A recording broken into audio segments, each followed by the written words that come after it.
Financial literacy is not just a fancy term. It's a skill, a habit, and most importantly, it's a tool that can completely change how you live your life. Simply put, it's knowing how to handle your money in a smart way.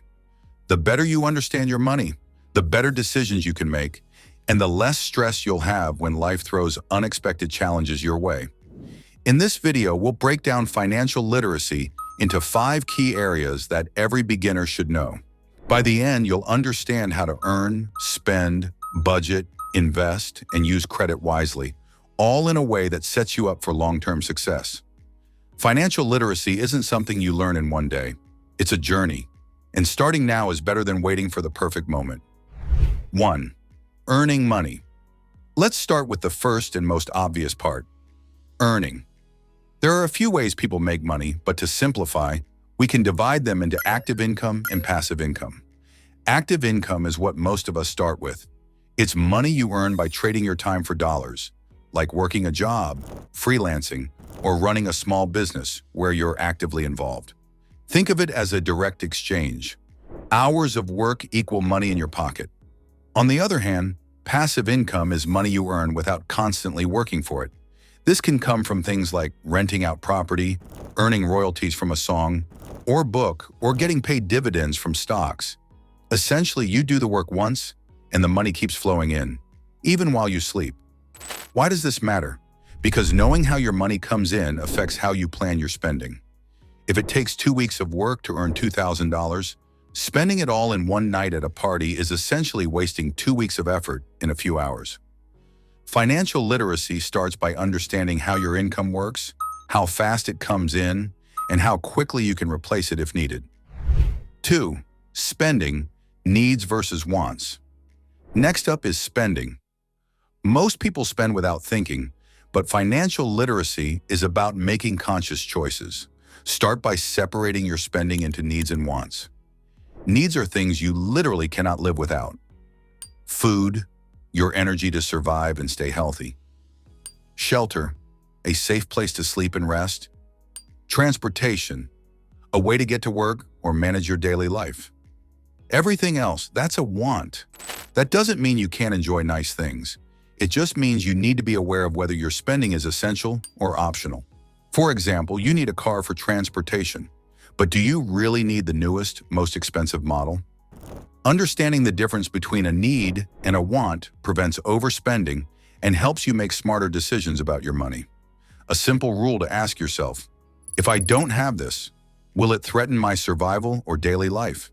If not, it's probably a want, not a need.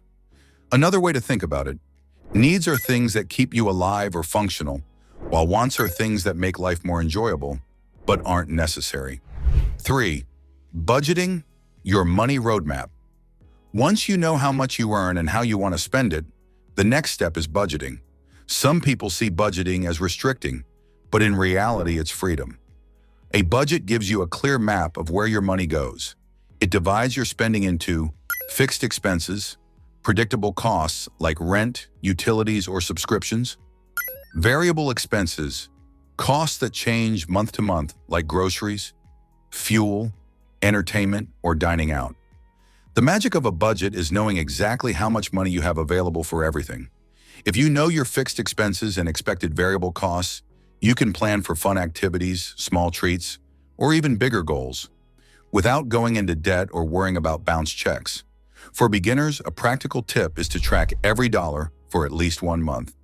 You'll be shocked to see where your money disappears. A strong budget also allows you to set aside money for savings or emergencies, so unexpected situations don't become financial disasters. 4. Investing, growing your money. Once you're earning and budgeting wisely, it's time to make your money work for you. That's investing. There are many types of investing, but the key is to understand the difference between active and passive investing. Active investing is when you take control. You might buy stocks, flip real estate, or manage your own portfolio. You're involved in every decision, hoping to earn a bigger return. Passive investing is when someone else does the work for you. For example, contributing to a 401k at your job, hiring a financial planner, or setting up automatic deposits in an index fund. The money grows over time without you constantly managing it. Investing isn't just for rich people. It's for anyone who wants to see their money grow over time. Even small, consistent investments can become significant wealth thanks to compound interest. The earlier you start, the more advantage you get. The goal of investing is simple. Don't just earn money, make your money work for you.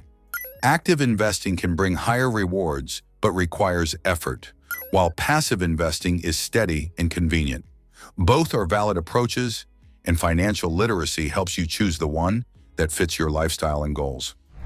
5. Credit cards and loans. Handle with care. Finally, we come to credit cards and loans. Two tools that can either help you or hurt you depending on how you use them. Credit cards aren't inherently bad. In fact, when used wisely, they can act as a bridge when you need money before your paycheck arrives. The trick is to pay it off before interest accumulates and to avoid spending money you don't actually have. Loans work similarly. Buying a house with a mortgage allows you to enter the real estate market without paying the full price up front. But financial literacy means understanding the true cost of borrowing.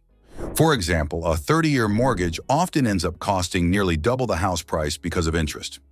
Knowing this lets you plan, can you make extra payments? Can you save somewhere else to pay it off faster? Using credit and loans responsibly can actually help you build wealth. Misusing them can sink you into debt. Being financially literate means asking the right questions. Do I really need this loan? Can I afford this payment? How does this impact my long-term financial health? Wrapping it up, the 5 pillars of financial literacy.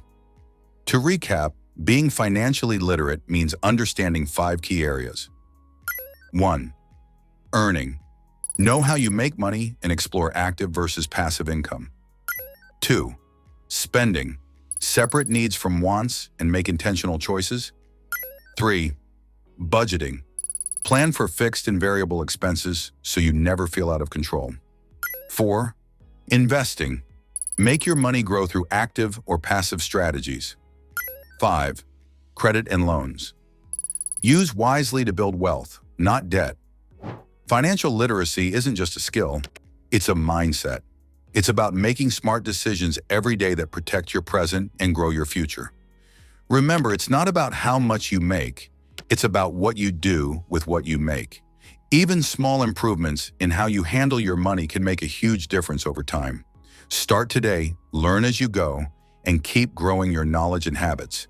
If you found this video helpful, hit that like button, subscribe, and turn on notifications. On this channel, we keep uploading financial educational content that can actually improve your life and help you build a secure, stress-free future.